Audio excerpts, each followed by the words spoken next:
Baik, selamat pagi Bapak. Selamat pagi Pak, perkenalkan saya Dokter Ida, dokter yang bertugas di Poliklinik hari ini.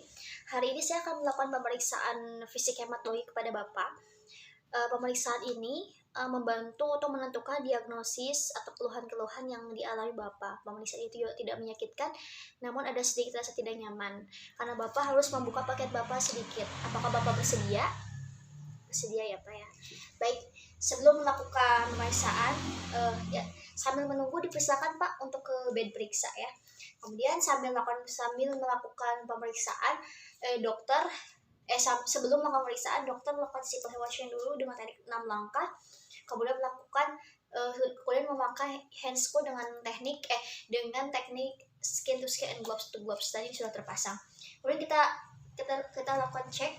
Kita lihat pasiennya dari mulai kesadaran umumnya bagaimana, apakah pasiennya itu tampak sakit ringan, sakit sedang, atau sakit berat. Kita cek, kemudian kita lihat kesadarannya bagaimana, apakah kompos mentis, kemudian somnolen, sopor koma atau koma. Nah di sini pasiennya itu termasuk dalam kompos mentis karena masih bisa merespon jawaban dokter. Kemudian kita lakukan pemeriksaan vital sign. Nah, vital sign ini kita lakukan cek tekanan darah. Dengan menggunakan sphygmomanometer. Kemudian kita cek juga nadinya. Kita cek nadinya berapa kali per menit. Kita cek RR-nya dan juga kita cek suhunya dengan menggunakan termometer. Nah, ini termometer yang saya gunakan ini. Kita cek dengan menggunakan termometer. Nah, untuk mempersingkat waktu kita anggap normal untuk vital sign-nya, tekanan darahnya itu normal Pak, 120/80, untuk nadinya itu 80 kali per menit, dan RR-nya itu 20 kali per menit, serta suhunya 36,5 derajat Celcius, itu terus normal. Kemudian setelah dilakukan vital sign, kita lakukan pemeriksaan kepala. Nah, dari pemeriksaan kepala ini kita lihat tampak dari pasiennya, apakah pasien ini ada ciri-ciri khas atau gejala atau ada bentukan khas seperti Pasien Skuli, karena Pasien Skuli ini adalah tanda dari penyakit talasemia. Nah di sini normal ya, wajah itu juga normal. Kemudian kita lakukan pemeriksaan di rambutnya. Di rambutnya itu kita cek ya, rambutnya itu kelebatannya bagaimana, warnanya bagaimana, apakah mudah dicabut atau tidak, kemudian apakah kering. Karena kalau rambutnya mudah dicabut atau rontok, itu menunjukkan adanya tanda-tanda keganasan. Kemudian setelah pemeriksaan rambut, kita lakukan pemeriksaan mata ya, di matanya. Silakan Pak untuk melihat ke arah atas, melihat ke atas ya, melihat ke arah bawah ya. Nah ini tujuannya apa? Untuk melihat skleranya dan konjungtivanya. Nah kalau konjungtivanya tidak anemis, skleranya tidak ekterik. Nah kalau konjungtivanya anemis, ini sebagai tanda-tanda dari anemia, sebagai manifestasi klinis dari anemia. Nah kalau konjungtivanya kalau konjungtivanya anemis, itu petanda anemia. Nah kalau skleranya ada warna kuning gitu ya, itu menunjukkan ada tanda-tanda jaundice. Kemudian kita lakukan pemeriksaan mulutnya. Silakan Pak dibuka mulutnya Pak, diperlihatkan lidahnya. Ya, kita lihat warna bibirnya apakah pucat. Kita lihat warna dan mukosa bibirnya warnanya pucat ataukah bagaimana, pucat ataukah tidak. Kemudian kita lihat lidahnya, apakah lidahnya itu glossitis atau tidak gitu, dengan cara melihat apakah lidahnya itu licin ataukah tidak, karena glossitis ini sebagai petanda dari anemia defisiensi besi. Kemudian setelah dilakukan pemeriksaan kepala, kita lakukan pemeriksaan leher dengan cara melakukan palpasi di limfonodusnya. Nah, kita lakukan palpasi dari mulai nodus occipital, kemudian post aurikular, kemudian cervicalis posterior, cervicalis anterior, submandibularis, dan submaxillaris. Nah tujuannya apa? Ini tuh untuk meraba, untuk melakukan palpasi di limfonodusnya. Dikhawatirkan ada limfadenopati. Kita raba untuk melihat ukurannya, jumlahnya, konsistensinya, dan kekentalannya. Nah jika diskretnya itu kecil, kemudian keras, sulit bisa digerakkan, dan ukuran itu 3 mm, itu menunjukkan limfonodusnya itu masih normal. Tapi jika limfonodusnya itu hangat, kemudian ada pembesaran, kemudian ada besar, hangat, ada lunak, nah itu pertandanya ada infeksi akut di limfonodus, ada pertanda ada infeksi akut itu. Nah setelah melakukan palpasi di leher, Kemudian kita lakukan pemeriksaan di bagian toraks, pemeriksaan bagian toraks, yaitu di bagian jantung dan paru. Nah, kita lakukan pemeriksaan jantung untuk melihat frekuensi dari denyut jantungnya. Nah, kita auskultasi apakah di jantungnya itu ada takikardi atau bradikardi ataukah normal.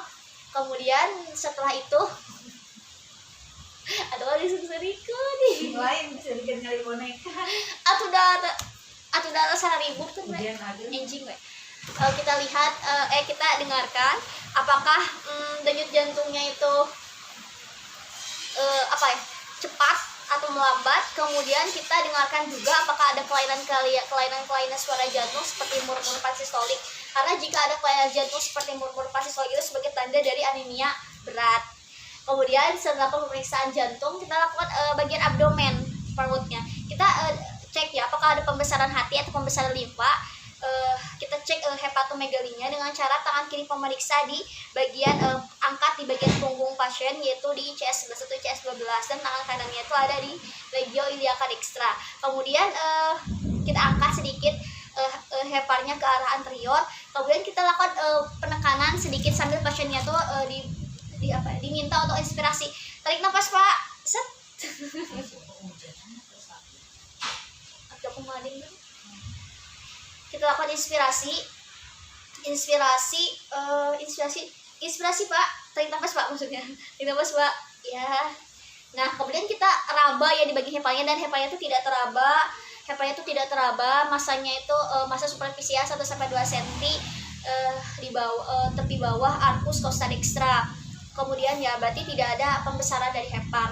Dan juga kita lakukan cek ya apakah ada pembesaran dari limfanya, jadi dengan cara mengangkat bagian punggung kiri mengangkat punggung pasien dengan menggunakan tangan kiri di pemeriksa. Kita angkat di bagian apa? Ya pokoknya ngangkat iganya. Nah, sedangkan tangan kanannya itu ada di margo apa ya? Ada di margo costa kiri gitu. Jadi kita angkat sambil lakukan inspirasi. Nah, kita sambil menginspirasi ke arah kranial, ke arah aksilaris. Tarik nafas, Pak. Tarik nafas lagi.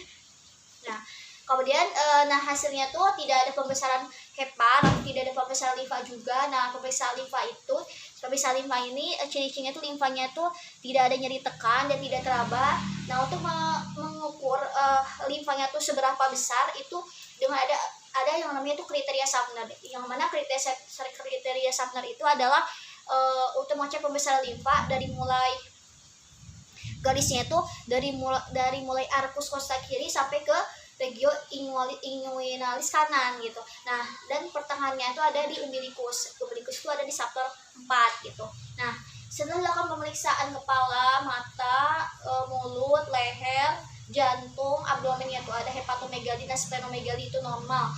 Kemudian kita lakukan pemeriksaan di kukunya. Nah, kita lihat di ekstremitasnya kukunya itu apakah ada kelainan seperti kuku sendok atau koilonychia, karena koilonychia ini adalah pertanda dari anemia defisiensi besi. Kemudian kita lihat juga palmarnya, telapak tangannya apakah pucat atau tidak. Kemudian kita lihat juga apakah ada cyanosis, apakah ada hemosiderosis dan normal.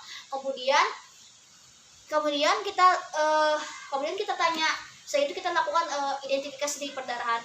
Pak, apakah ada perdarahan di sekujur tubuhnya? Kemudian sambil kita inspeksi dan palpasi juga gitu. Nah, dan kalau ketemunya ya kita identifikasi tipe pendarahan itu apakah PTQ, purpura, ekimosis, ekimosis dan lain sebagainya. Nah, kita identifikasi jenis perdarahan itu apa, dan kita identifikasi juga lokasi perdarahannya.